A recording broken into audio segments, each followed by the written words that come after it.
You're still watching the Eastern Business Report right here on the Afia Business Morning. TEDxENUGU 2025 is around the corner, but beyond the inspiring talks, what is in it for businesses? And today we'll explore the cost of hosting, the opportunities for local brands, and how this year's theme could impact the business community in Enugu and beyond, amongst other things. Joining me now to talk about this are Mr. Chinedu Ifechilobi, TEDxENUGU's primary licensee, and Ifeoma Egwuatu, lead for guest experience and events.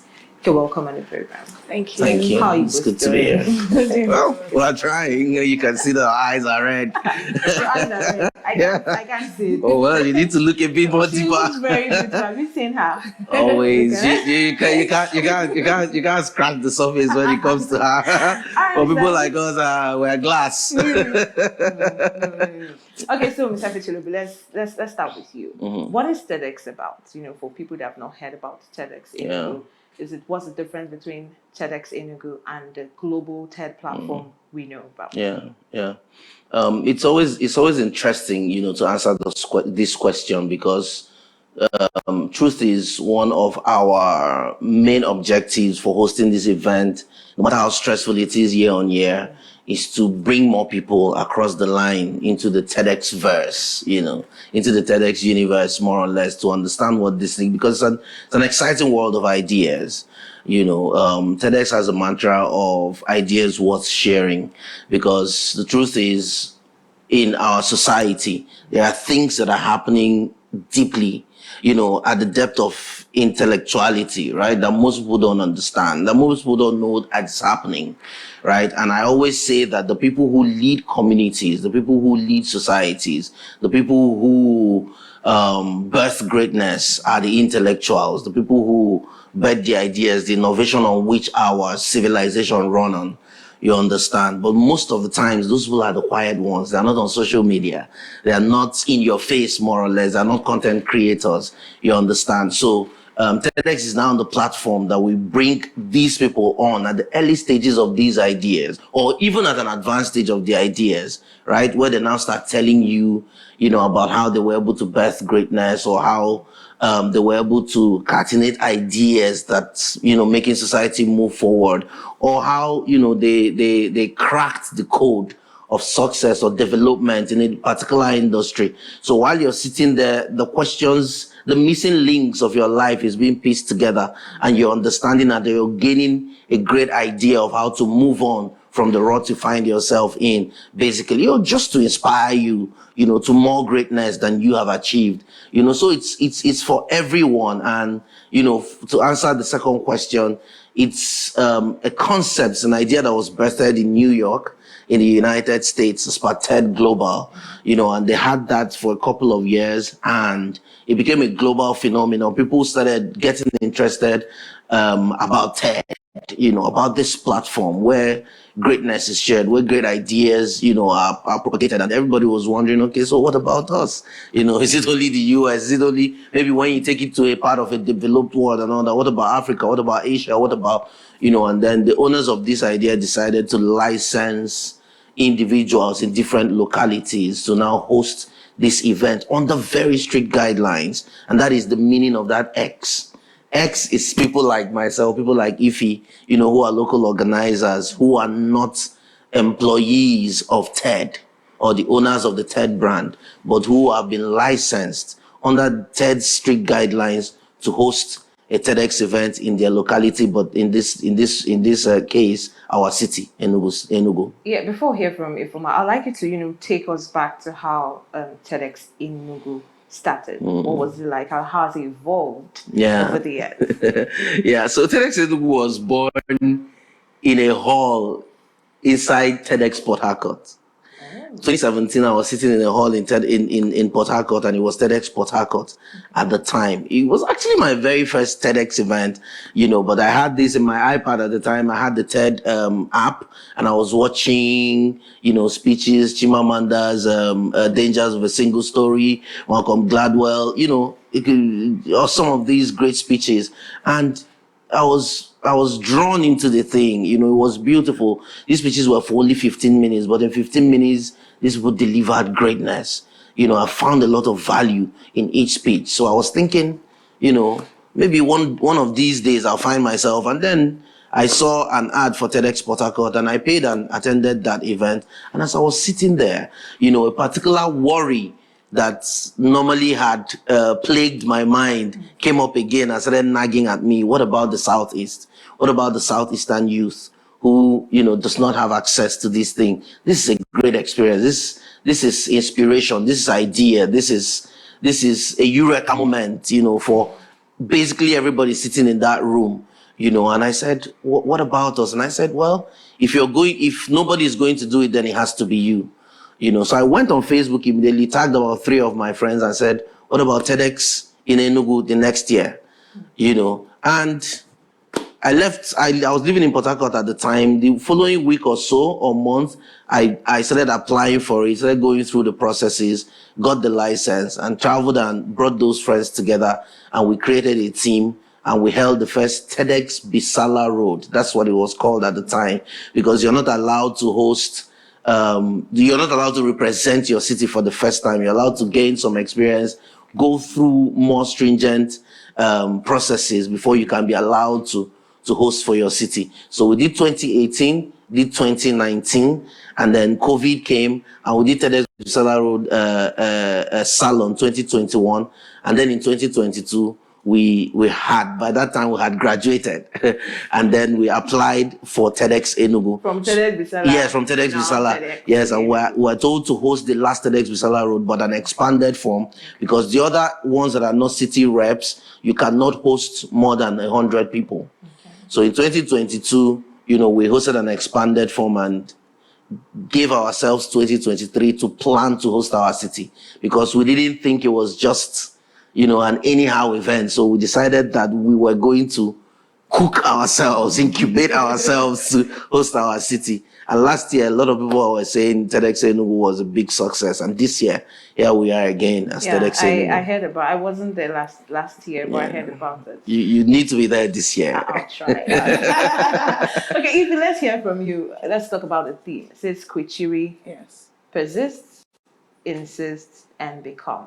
What motivated this theme? Why was it chosen for this year's TEDx event? So as Igbo, right, we're known to be pretty resilient people. I mean, the evidence is everywhere, from history to currently. Wherever you find Igbo, you find out that there's one thing that is very particular to them, is that no matter what, no matter the situation that they find themselves, they will always thrive. They would always, shine. And so we thought that this year we should shine a sort of spotlight on that particular attribute of Igbo, and to also motivate and inspire other people to Kwichiri as it is, to be resilient, to push, and to aspire to be great. And that's why we have such a lineup of speakers, because they in their own right, they in their own space have pushed through difficult times, pushed through very interesting moments, and they're bringing their ideas, they're bringing their stories, they're bringing their experience on stage, to talk to other people who are maybe where they are right now, or will be where they are, or where they've been rather, and then to push through and Kwichiri, so that we can see greatness shine forth. So can you tell us about topics or ideas that will be shared in TEDxENUGU 2025? What should we expect? Okay, so if you look at the lineup of speakers, we have speakers from entertainment into business, and also even sports, right? So one of the things that we're very deliberate about in our lineup of speakers is to be a bit, not just specific, but to be more broad, if I were to use that word. So we were specific, or we were very deliberate in picking speakers across different genres of things. So you can expect to hear speakers talk about different areas, because people have different areas that inspire them. People have different areas that they are involved in. So whichever one you're looking forward to. And I also think that it doesn't really matter to say, oh, I'm interested in, okay, so for example, we have Nkoli Nwasuka, and then say someone wants to be an actress and wants to know what it's like in that sphere and in that field and all. But I think that the culmination of all their ideas, it's going to be something that is massive and would inspire each and everybody, no matter what you're looking out for. So let's talk about what it is like hosting TEDx. Hosting an event anywhere in the world isn't cheap. It's a lot. So it's a lot. So I'd like you to take us through. What is it like hosting TEDx? I can promise you that it's backbreaking. I can promise you that it's one thing to host an event, and it's another thing to host a TEDx event. All right. So let me say I want to host an award event, and maybe say Enugu Progressive Awards. Let me just put it that way. And I sit down with my team. I craft an idea. I craft a direction, and we're moving towards this direction. This idea is owned by us. So it's different from when you are now being licensed to host an event. So it's more or less like you going to take what do they call it now? The franchise. All right. So there are strict guidelines. There's branding guidelines. There's, speaker guidelines. There's logistics. There's guidelines for everything. There's guidelines for the number of cameras you bring into the hall. There's guidelines for lighting. Sweetheart, there's a guideline for everything. So you are always with your checklist in your mind and, weighing everything around everything. So it's not easy at all. It's backbreaking. There's a lot of processes we'll have to go through. You have to manage the speaker side. You have to manage the guest side. You have to manage all the sides. But of course, we've done this for how many years now? About 7-8 years now. So we're beginning to, be professionals at this, and every year on year, we build on the experience. Year on year, we build on the expertise and the finesse. So people are going to come in and witness the labor of about 120 team members, who have spent sleepless nights curating this event over the past 7 months. So it's going to be a wonderful learning party at the end of the day. But yes, it is truly, truly backbreaking and it's budget tasking as well. Exactly, because this is a business show. Can you give us an idea of the cost involved? Yeah. So let's start with hosting at the ICC. Last year we hosted at the base event center, and it cost us almost about 2 million to pay for the hall alone. We're not talking about sound. We're not talking about every other, food and all that. So the ICC, it's about 5 times that cost. Originally, the ICC is 10 million, right? But because the government is partnering with us, the governor had waded in and gave us, about 30% discount on that. So we're paying, so in your mind, you can figure out the cost of that as well. In short, as I've said this, I expect to shut down the show and say, you know what? Let's just start like some charity donation for this team, right? And then you can imagine the sheer size of, hosting 3,000 people, conference materials, refreshments and all that. It's a massive cost. Of course, I can't give you a figure now. For very safe reasons. There's always a return on investments, isn't it? So we're not doing this for return on investment, unfortunately. Okay. We're hoping that over the years that sponsors will have sponsors, who would come in and say, okay, let's bankroll this event. All right, maybe if we have like 3 major sponsors saying we bankroll 100%, and we can say, okay, fine.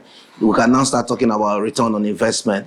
For now, we have sponsors, but none of them even agreed to do up to maybe 10% of the budget. So we're tasking other sources. Southeast or from both the Southeast and outside, but mostly outside. Of course, Afia TV are sponsors, and were sponsors last year as well, and maybe that's one of the reasons we're still breathing well, because the media cost of covering the event is massive. Why did you source sponsors mostly from outside and not the South? Yeah, because they are the ones who are ready to sponsor. Businesses in the Southeast still don't see reasons, why they should chip in.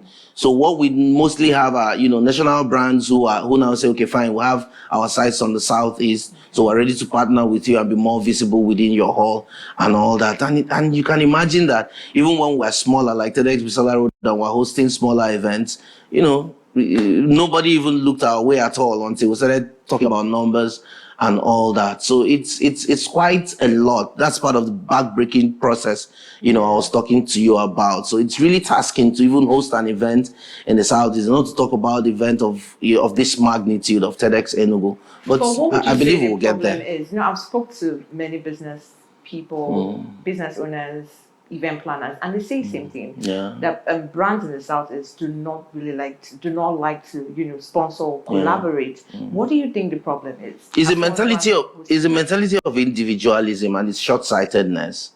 Really, the average Igbo man, I'm sorry, it's not a stereotype, but it's the truth. It's a little bit short-sighted when it comes to PR. People will spend billions to, sort out their business places. People will spend billions to, do a couple of things, even throw a party and, just to open the place for people who would come only for that once, to say, it was a grand opening. After the grand opening, what happens? Big businesses or businesses that grew from small businesses to big corporations invest heavily in PR. In fact, those businesses, the biggest budget they have, apart from running costs and paying salaries, is in their PR. And it also speaks to patronage for Afia TV and media organizations around the Southeast, because I also listen to friends who work in these areas as heads, and the complaint is still the same. So we must invest in media, we must invest in PR, we must invest in publicity and advertisement if we will grow our businesses. So I say it's short-sightedness, because you remain where you are until you invest. If you want to grow from a small business to a big corporation, you must invest in advertisement, you must invest in publicity, So for businesses to grow from that level, the average Igbo businessman needs to understand that publicity is key and begins to invest in it. And partnership is also key. So it's that mentality of short-sightedness and individualism that, what can you do for me? I build this business from 1 naira to 20 million. But forgetting that you can also do from 20 million to 20 billion. And you will never scale, to that 20 billion level until you invest in PR. So that's the mentality. That mentality has to flip. Because if the people... more sensitization. Exactly. If the people in these other climes that are now tapping into our crowd by sponsoring some of these events are doing it, there's something they know that you don't know, and they're bigger than you. So if you want to be as big as them, you have to now start mirroring what they are doing to be as big as they are. All right, let's hear from Ifeoma. We've been talking about TEDx, and people watching be like, can I attend this event? Yeah. Who is to attend TEDx events? Everybody who aspires to be something bigger than they are currently should be in TEDx. Whether you're a secondary school student or even younger, we are encouraging parents. We've had a couple of parents say, I want my child to be here. And that's quite inspiring to hear that from a very young age, you are pushing your child to be exposed, because I think that exposure is very, very, very important for the young ones. I remember myself as a younger person, and I was listening to people who are way ahead, that formed ideas in my head, and some of the things that I'm incubating and birthing, I will birth in the coming years, were from listening to people that have gone ahead for me. So everybody, young, old, business owners, students, we've had massive responses from those in the universities, and that's beautiful to see. It's really beautiful to see. So everybody can attend. Yes. Do you have any other thing to add before we go? Yeah, so businesses as well. If you talked about businesses, we have vendor stands, and you can imagine what will happen if we put 3,000 people in a room and ask you for like about 8 to 9 hours and ask you to sell to them. That's massive opportunity. So businesses can tap into this now and, go to our website and see the vendor opportunities, and it's quite cheap and affordable. They can do that, and they can go to our website, www.TEDxENUGU.com, to get their tickets. It's cheap. There's something for everyone from like 5,000 to And the about dinner 250,000. Yeah, and if people want to attend the dinner and interact and mix up with our speakers and some politicians that are coming and some business owners, captains of industries that will be at the VIP dinner, you need to book a VIP ticket and attend the dinner on the 22nd. Which is the eve of our event, and it's a beautiful one. We have 100,000 naira VIP ticket, which will bring you into the dinner and also the main event. The main event. Yes, at a VIP level, you have a backstage pass. All access pass. Yes. For the event. So you're rolling as a speaker, you're rolling as a VIP. You have access to everywhere. I believe you me, it's great value for anybody who can afford it. And anybody who can't do that can get a separate ticket for the dinner. We have a separate ticket for 50,000 naira for the dinner. So if you'd like to just attend the dinner, please go for the event. But the event is ticketed. Yes, the event How is much ticketed. is the event? Okay, so we have different categories of tickets, from the students to the regular to the executive, and then the VIPs, all ranging from 10,000 to 100,000, like you said. 10,000 to 100,000. Yes, 10,000, 15, But then also 20. attend the dinner, I wouldn't pay now. Would I pay me? I think we need to take this behind the house. We have to take this behind the house and talk. Of course, Afia are our partners, so we also have free VIP tickets for some of our partners. So talk to the engine room, and I'm sure you can be there. Thank you so much for joining us on the program. Awesome, thanks for having us. And that's all we can take on the Eastern Business Report. Till I see you at 10 a.m. tomorrow for another edition of the Afia Business Morning. I am Marvelous Apuamaga. Many thanks for watching.